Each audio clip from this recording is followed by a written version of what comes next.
One of the major training of the immersion priesthood was in emotional alchemy. When somebody feels anger, fear, or whatever emotions, there's certain hormones, there's all kinds of juices which are secreted from the brain and going through all the nervous system, and so there is a certain kind of chemistry that is going on inside our mind-body chamber. So as they've learned, in chemistry that hydrogen and oxygen, and put them together, you make water. They have learned that by having different emotions felt, or all those hormones of those different emotions secreted together, there is certain chemical reaction that created a different energies or resonances. So one of the techniques they used to have is the drop of joy. They've learned that by dropping a drop of joy over fear, that energy of fear, that true energy of fear, turns into concern. And then when they drop a drop of joy over concern, that concerns becomes compassion, the high level of concern.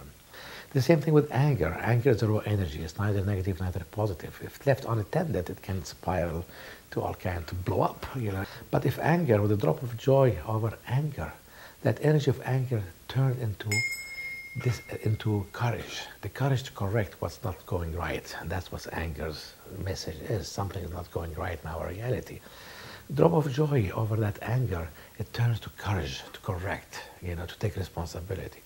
A drop of joy over courage, it turns to passion. If you look at those three energies, anger, courage, passion, they keep lifting and lifting. The dictionary Webster tells you anger, it is blah, blah, blah, blah, blah, and then they say passion, because the other side of anger is passion. People who do not know anger do not know passion. So they learn how to transform their angers to courage, and from that courage to make to passion.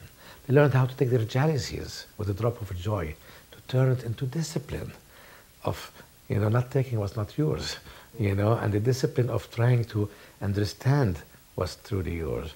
And then with a drop of joy over that discipline, it turns into the ability to receive what's truly yours, So that is how they moved from one emotion to its higher octave by dropping a drop of joy.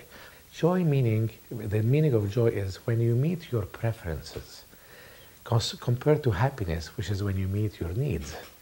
The needs of survival, security, belonging, esteem, success, creativity, beauty, those are needs, as by the hierarchy of needs of Maslow. Every time we fulfill one of those needs, we become happier and happier. Joy is the fulfillment of our preferences. I prefer to go play music. I prefer to have sex. I prefer to go with my friend. Those gives me joy. They don't make me happy. Well, how you drop of joy? Well, by feeling it. That's the easiest way. I close my eyes, and if I can't feel joy, then I can conjure imagery or memory of a joy, of a time when I had the most fantastic fun going out to a rock concert, or a time where I got a phone call from my publisher saying, your book is an international best-selling, is on the best-selling list and here or there. So those are not needs, those are preferences that gives me joy.